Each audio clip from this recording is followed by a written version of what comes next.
My friends, as the leaves begin to turn and September exits and October begins in this year of 1775, the revolution marches forward, and I'm here to tell you all about it. I'm Mercy Otis Warren, and this is Voice of the Colonies, brought to you by... Tired of paying taxes on every precious leaf from across the sea? Cast off the king's costly tea and raise a steaming cup of Concord Tea Substitute. Blended from local herbs and native plants, Concord Tea Substitute warms the soul and strengthens the spirit of every true patriot. Savor the bold taste of freedom in every sip. No taxes, no tyranny, just pure homegrown independence. Concord Tea Substitute. Taste liberty, one hearty brew at a time. Let us begin this week in Cambridge, Massachusetts, where General Washington still wrings his hands over the state of his so-called army. You would think by now the ranks would resemble disciplined soldiers, but instead, it's still a patchwork quilt of farmers, blacksmiths, and even boys who fancy themselves heroes. Washington complains again about the lack of powder. Our brave men dug into their lines around Boston have plenty of muskets, but precious little to fire from them. Washington has written repeatedly to Congress, his tone growing sharper by the week, demanding more supplies before the siege turns from a proud blockade into a humiliating stalemate. And speaking of Congress, the wigged gentlemen in Philadelphia continue their endless debating, discussing supplies and pay by day, and whispering about a navy in taverns at night. Some fear it smacks of piracy. Others insist it's the only way to cut off British supplies and feed our own troops. But one colony is done talking. Rhode Island, never patient, has already set about outfitting vessels on her own authority.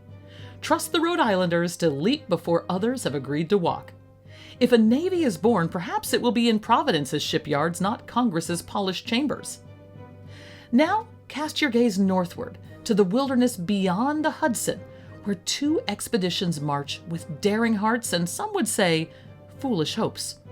Colonel Benedict Arnold leads a ragtag force up the Kennebec River in Maine, hacking their way through forests and bogs with a bold plan to take Quebec by surprise. They call it the Noble Secret Expedition. At the same time, General Richard Montgomery has St. John's under siege on the Richelieu. He has a goal of also taking nearby Fort Chambly, but for now, the key is St. John's, the gateway to Montreal.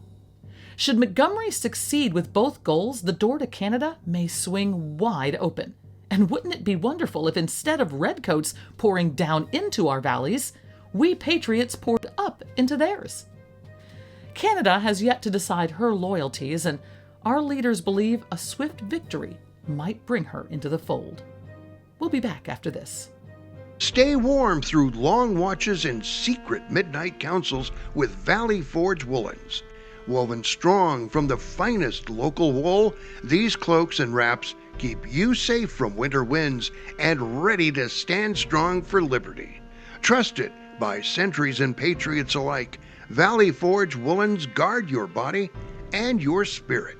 Wrap up and keep the fire alive with Valley Forge. Welcome back. Closer to home, tempers are flaring in New England towns as Loyalists and Patriots test each other's patience. In Worcester, men have been spotted posting the names of those who still trade with the crown, and the public shaming has its effect. Some merchants quickly repent, while others grit their teeth and mutter darkly that rebellion has bred tyranny of its own. But in the stores, there's another battle. The battle to be able to afford what one needs. Prices have been steadily rising as ships from Britain no longer crowd our harbors.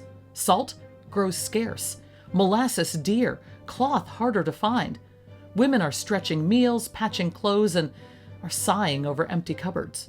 Children go without. Still worse are rumors of smallpox that slither from house to house. A cough here, a fever there, and suddenly there's panic.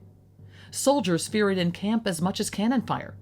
Families shutter their homes and pray. In the South, Royal Governor Josiah Martin, driven from his palace, now lives aboard a ship off the North Carolina coast like a king without a kingdom. From his floating British home, he is encouraging the Highland Scots to take up arms for the crown, and yet, amid all this, a curious event brought a flicker of hope. On September 28th, an Oneida chief came to visit Washington's camp at Cambridge. Washington received him kindly and wrote to the Massachusetts General Court of their meeting. The chief had come, Washington said, principally to satisfy his curiosity. But Washington, ever alert, hoped he would carry back favorable impressions with important consequences for his people. And something tells me that is indeed what will come from this meeting. Think of that. While kings and parliaments plot, a single man's impressions on a single day can sway the fate of nations. My friends, the revolution is no single battle or item. It is an intricate web of so many moments and events that will come together as one. So stay with me, and we will follow these stories each week as we move toward liberty's slow but certain birth. If you haven't, please subscribe to this channel below to keep the stories coming. I'm Mercy Otis Warren, and this has been Voice of the Colonies.